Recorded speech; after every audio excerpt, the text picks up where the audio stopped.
Good morning, good afternoon, good evening. Welcome to this webinar session. I'm Tony Schönenberger, I'm the Executive Chairman of STARS.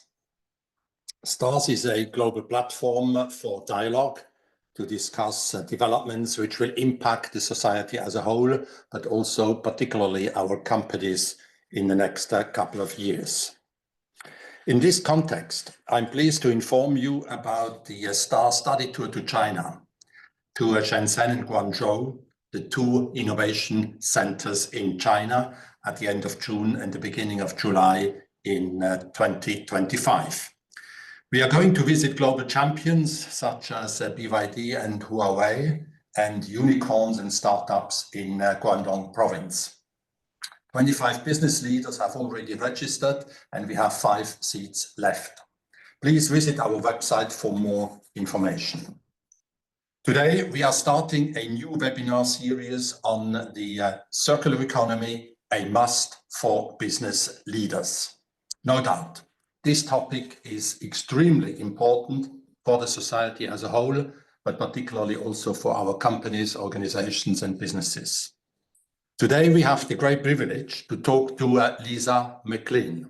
Lisa, thank you very much for joining this session. We are very much looking forward to your important insights. Thank you very much again. I want to introduce you now to our moderator, Gordana Kierans. Gordana is a former professor of international business. Now she is managing partner of her consulting company in Croatia. One focus of her work is circular economy or sustainability in general. And I should also mention that Gordana is president of the STARS Southeast Europe Alumni Chapter. Gordana designed this important series of 8 webinars on sustainability and the circular economy, and she's also moderating these sessions. So Gordana, thank you very much again, and the floor is yours. Thank you so much, Tony. Good morning, good afternoon, and good evening also from my side. And welcome to our first session of our new webinar series, The Circular Economy, the Must for Business Leaders. This is going to be a global journey, starting in Southern Hemisphere, in Down Under, more precisely, and finishing again in the Southern Hemisphere on 25 April in Brazil. In the meantime, you will hear from trailblazers from different countries about their efforts in promoting the circular economy. We are starting with Lisa. Also from my side, a warm welcome, Lisa. It's a pleasure to welcome you as our very first speaker in this webinar series. Thank you, Gordana. It's an absolute joy and I can't wait for the discussion. We are thrilled to begin this discussion with your country, Australia, which hasn't made headlines as a trailblazer yet. However, recent reports by your government indicate that you are putting a lot of effort into this journey. With your extensive experience with government and industry leaders for the last 14 years, you are at the heart of these changes. So tell us about the work that Australia is right now doing to promote the circular economy. Sure. Before I start, I just want to acknowledge the traditional custodians on the lands on which I'm coming from today, which is the lands of the Wallamadigal people of the Eora Nation. And I pay my respects to elders past, present, and emerging. And of course, our Australian First Nations people, like many First Nations people around the world, play a critical role as custodians and architects of circularity. They've been the principles of their economic and cultural practices for millennia. So I just want to acknowledge them before we move forward. Look, it's true, Australia's coming from behind. And I don't think that's ever stopped us. If you look at our sporting prowess and other things, it shouldn't be too much of a problem, but you're right. A couple of years ago, just before COVID, circular economy was a very obscure concept, unlike Europe, which has been really leading the way, and other jurisdictions like Japan and even China and Canada. So it was pretty obscure, but it's been absolutely pushed into the forefront for a number of reasons, Gordana. And one is that you know, with the changing geopolitics, the changes in supply chains through COVID and other impacts, the fact that we're running out of natural resources, that we need an immense amount of critical minerals for the renewable energy transition, and the fact that Australia has a very simple economy. I mean, we rank lower than Uganda on the Complex Economic Index, which means that we have a lot of resources, but we dig these up, send them overseas. We don't get much money out of them. And then they get turned into products which we then import and then we throw away. So it's a pretty unsustainable economic model. 75 to 80% of our trading partners now have significant circular economy strategies. So we really need to get moving, and we have. So in the last couple of years, the federal government, this current administration, through the Environment Minister and other cabinet ministers, set up an advisory group, which I've been part of, and we've recently released our report. And our first recommendation was for a framework. So the federal government has announced that framework for circularity. We're looking to double our circularity rate by 2030. And for us, it's still pretty low. That would get us up around 10%. We're sitting around 4% at the moment. But we've got lots to gain from more resource productivity, from regulations and rules around designing products and designing out waste. And so we've set some pretty strong targets, getting government to use their purchasing power in the built environment, in office space, in electronics, to really kickstart the market. And there's a suite of other targets we've set and announcements we've made to get there. All the states and territories also have a target to start to get a circular economy going by 2030. And so we're definitely focused on it. And the fact that half the emissions we need to cut our embodied carbon means that, you know, we're just not going to get to net zero unless we get that circular economy strategy going. That is very interesting. That is a lot of development. Before I continue with my questions, just a remark to our audience, those of you who are familiar with the webinar and those who are not. Of course, we are looking forward to receiving your questions. I will prioritize your questions over mine.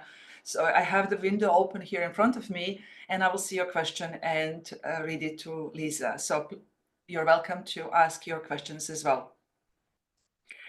Actually, the First Nations were one of my questions later in the list, but I would like to put it forward and bring it up because you were mentioning that the First Nations, of course, are the first custodians, and they're still very much active as custodians.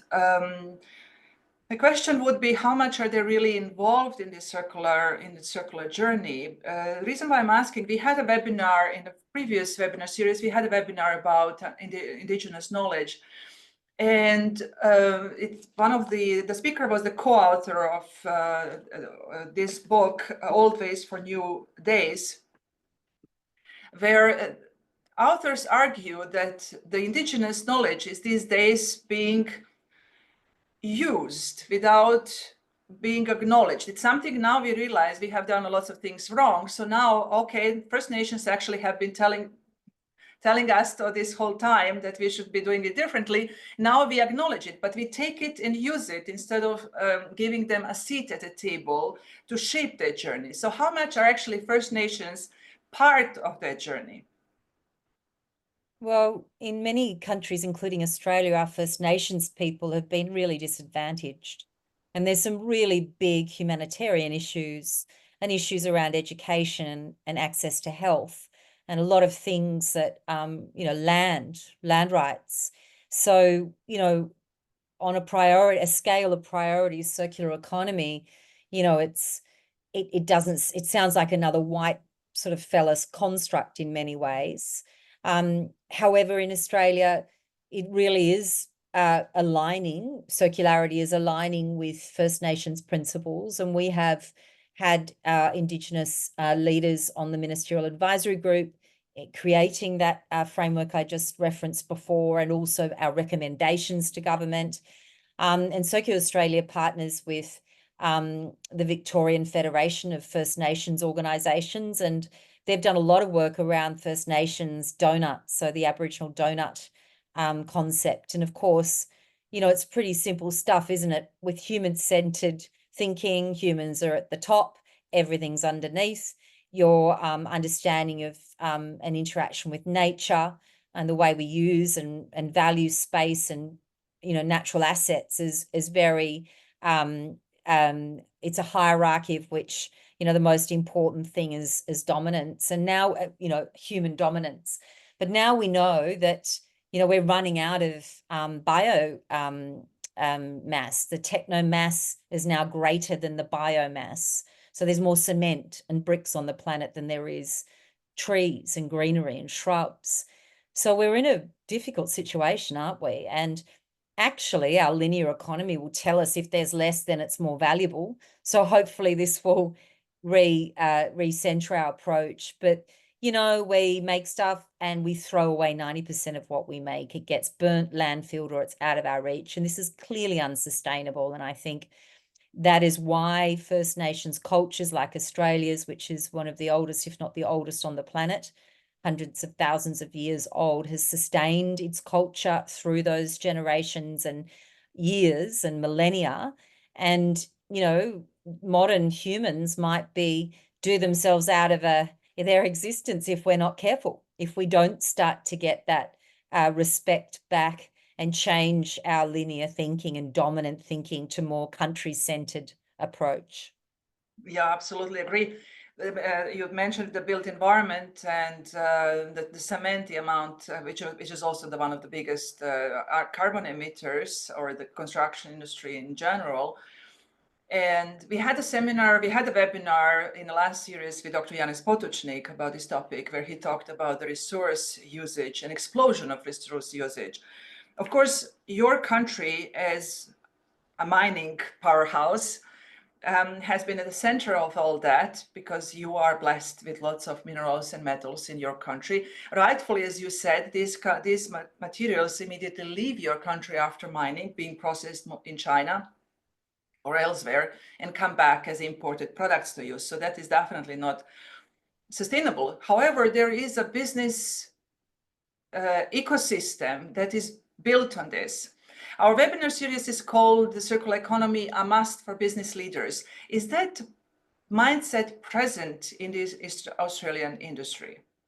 Yes, it is. And I think the drivers may be different, but imagine we're a massive continent the size of Europe with a small population, you know, spread across that continent. And so, you know, domestic markets are costly, transportation, infrastructure.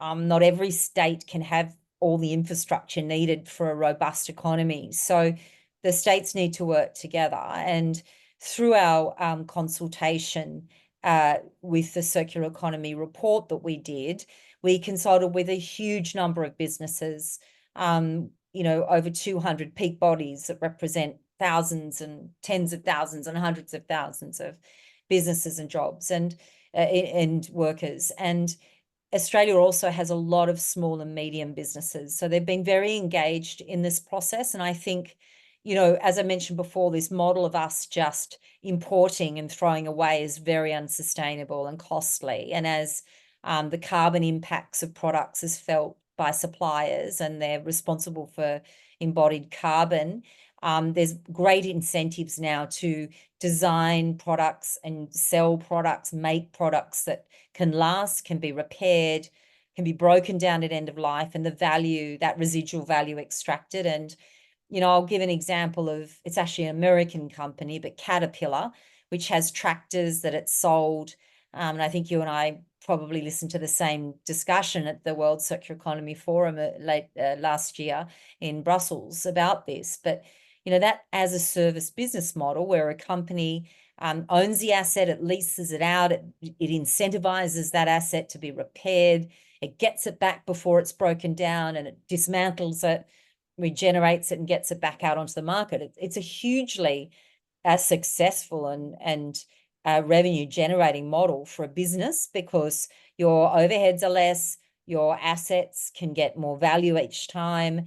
And then for users and for the market, it can put downward pressure on the costs because, like fashion as a service, you can access it more affordably. You might lease it, but it'll go back to someone else when you no longer need it. So models like as a service model are very exciting in Australia.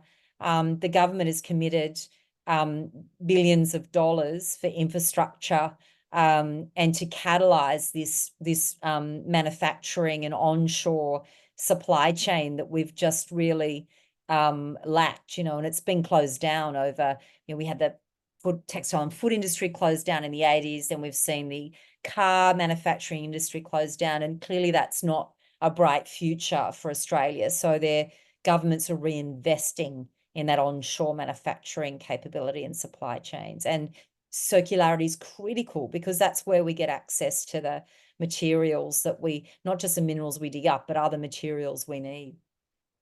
Mm-hmm. You mentioned an important word that leads to my next question. That's an investment. We know how serious this is taken when we see how much money is allocated to these developments. So on the federal level, how much is the government allocating in terms of financing? How much do you observe from the industry in this sense? And of course, you also work with cities. Do you see there an allocation of resources towards circular economy? Yes, absolutely. So if we talk at the federal level for now, we know how important circularity is to achieving net zero. So we're not going to get there without it. And actually all this renewable energy rush is going to be totally neutralized if we can't tackle the circularity of things. So I like to use the example of a solar panel. And one solar panel, great, it can cut carbon, it can create renewable energy, but if it has micro cracking and gets landfilled and thrown in the bin, then it's going to undo all of the carbon it's just saved. So we really need these systems. So the penny has dropped for the federal government and the federal climate change minister on the importance of circularity. And there's more than $80 billion in the renewable energy agenda, and circularity is now a key foundationary pillar through that expenditure. So it's legislated, and circularity will be really important part of investment and thinking now for the renewable energy sector. If you look at onshore manufacturing, we have the new National Reconstruction Fund, which has $15 billion to build onshore manufacturing capability. And again, in the legislation and the pillars of circularity. We also have modern manufacturing funds, and we're seeing government use its quite substantive in the $1 billion purchasing power now to purchase and catalyze markets for circularity. At a state level, Circular Australia, my organisation has a number of task forces, and one of them is all of the state and territory governments. And they're absolutely embracing circularity at every possible level. And we've just finished a report with those states and territories. We haven't published it yet, but it's looking at how to fully integrate circularity to decouple economic growth from the consumption of finite resources. And just to say that the federal work does not go that far. It looks at creating markets and designing out waste, but the states are a step ahead. And so imagine every portfolio is now going to get involved in designing out waste, from health to education, etc. At a council level, we have a federation model in Australia, and our councils are responsible for rubbish removal and road repair works and so forth. So there's in many ways they're at the coalface, but they don't have a lot of money, but they have a lot of goodwill. So they're working closely with state governments to mandate organic waste in bins, which is something Europe's been doing for years, but we're really starting to provide those services and create place-based circularity, safe places to put waste streams, handle them differently, store them in a way that's not dangerous, and turn them into new products. So this is a role that councils have as well, reaching up to get funding from the feds and state government. Fascinating work. You mentioned the new system in place, which is a part of the infrastructure. as one of the enablers, because we of course have the need collection points. We need to reverse a very linear model, which is very, very efficient. We have to reverse that linear model, and we have to, of course, invest in infrastructure for that to happen.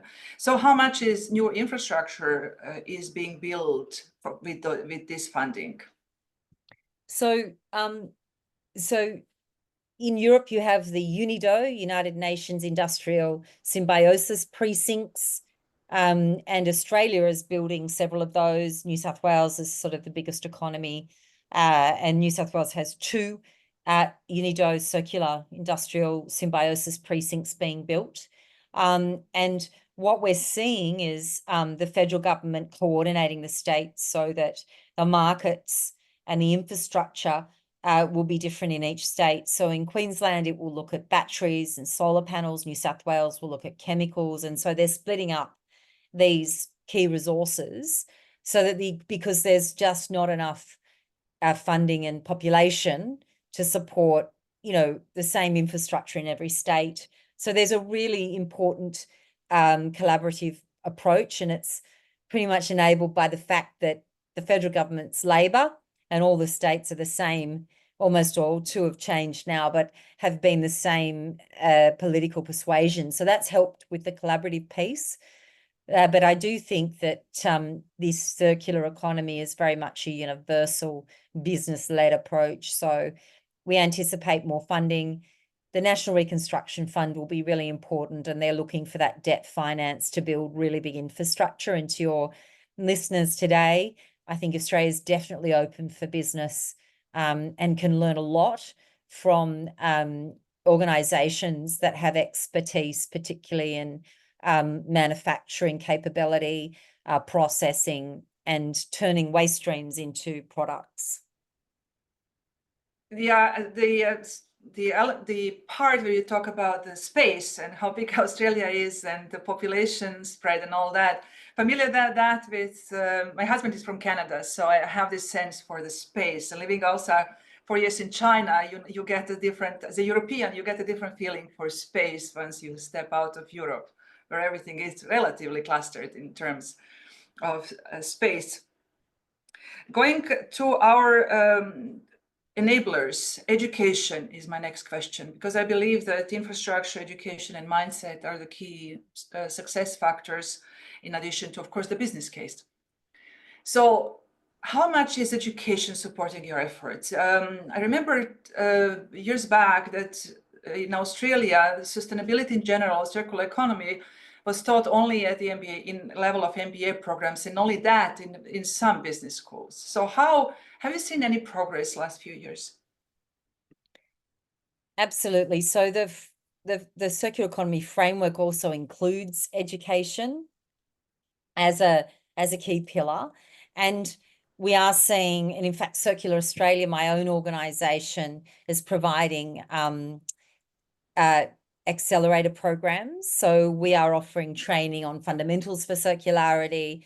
We're partnering with organisations like Engineers Australia and peak bodies that are focused in the built environment and in different sectors, providing bespoke training on circularity. Of course, the international ISOs 59,000 series for circular economy are very, very important. And so we're doing quite a lot of work, and so is Standards Australia, around what do those standards look like? How can companies embrace them? But this is a massive transition, and it's really got to look at training right across every sector. And one of the recommendations that was accepted by our federal education minister is to prepare a suite of curriculum for graduate, postgraduate, and into secondary school on circularity. So that's really exciting. There's also that overlap with businesses and innovation, and how they create the skills and training they need for the right resources. And so we're also seeing some substantive, we've made recommendations for investment and a fund for innovation for circularity and for new business models. Interesting. We have a comment from Uli Frey. For NGOs like funders in civil society in general, all projects involving circular economies become increasingly attractive since poverty alleviation as well as social mobility and ecology can be tackled simultaneously in a sustainable manner. Opportunities in this space are immense. I think we both agree on that. Look, I think that's so insightful. It's correct.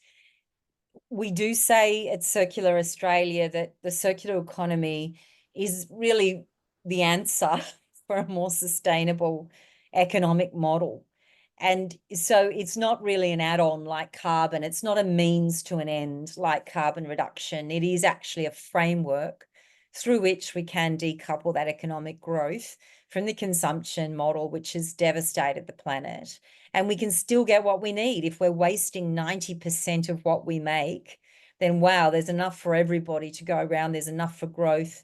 We just need to be more efficient. And as this comment articulates, this will have an impact on equality. The wealthy countries use way more resources. It's disgusting how much resources we use and waste at the expense of sharing this more equitably.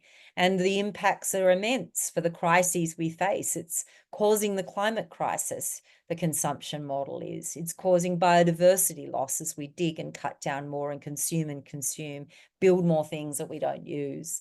So I think it's a very important model. And I do think you can't unsee it either, can you, Gordana? So, you know, companies that go on this journey, it's quite exciting. There's cost savings to be made. It's a way they can position their products to thrive in a resource and carbon constrained future. And so there's lots of opportunities for their businesses to grow and thrive and for new industries to be and jobs to be created in a sustainable way. Yeah, I completely agree. Sustainable in terms of just sustaining us for a long term.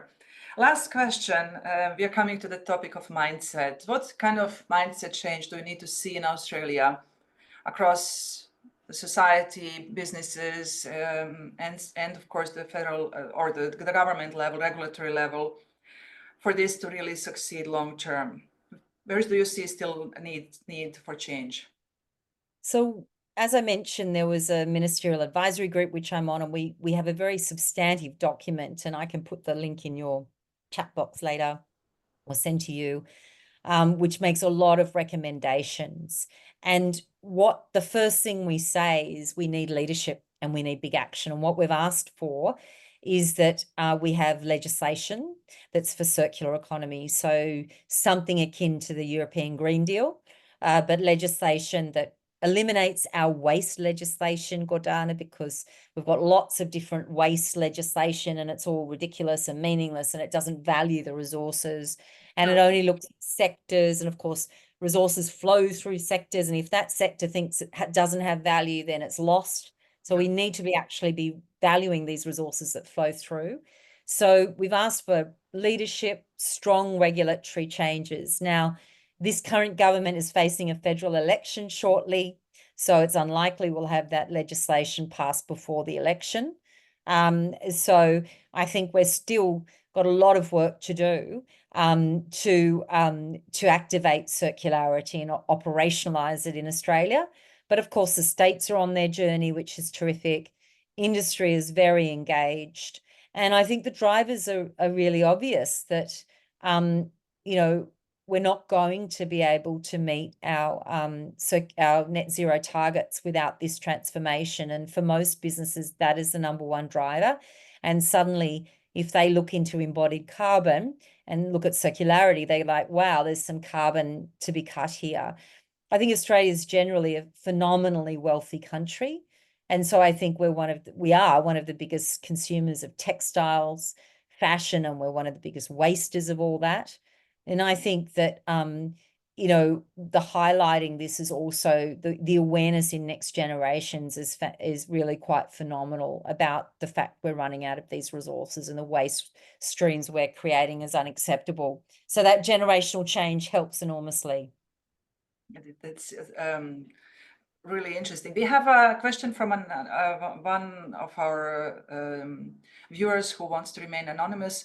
They are saying Earth will live longer without human habitating in it. There's simply direct conflict between nature ecology and man-made economy. How can we be sure we are stewarding circular economy and its continuum correctly while still trying to understand the taxonomy of planet Earth lifespan? Would it be viable to just accept First Nation way of cohabitating with Earth and expect Earth is created for humans? You're absolutely right. My son is very interested in astrophysics and he has telescopes, and all you have to do is look through the telescope and look out there to see how insignificant we are. And of course, Earth is not developed for us. And in fact, we'll probably be the shortest creature that's lived on Earth. Crocodiles and cockroaches will live much longer than humans if we don't smarten up. And I actually personally believe this is part of our human evolution, is to work it out. And so we've been brought up to consume. Babies want things and we give things and we buy things, but we can't change that overnight. And especially people who don't have the economic means and can't afford to pay more for electric vehicles and all these other fancy pants things that are going to help the planet. So look, awareness is the most important thing. We do have a lot of work to do to turn around our hyperconsumption model, but it can change through trends. And that's where innovation and brilliant ideas from many of you listening today and the companies you work for are really exciting. And that's why we also need the circularity framework up there. Otherwise, we'll be coming up with solutions that won't get us to live a bit longer on this planet. That's true. I agree. I mean, I grew up on land. I know how hard it is to feed a family with producing all this. So I'm all I'm all for the modern world and the joys of it and the pleasure of it, and of course that job creation. I believe in job creation. However, we do have to rethink that. Doesn't make, as you, Lisa, rightfully said so many times, doesn't make sense to throw away 90% of our materials. So. But Dana, there's another question here about the next generation. Yeah. And if it's okay to sort of give some reflections on this, I think that I have a 10-year-old, but I also have stepkids who are in their early 30s and through their 20s. And it is really interesting.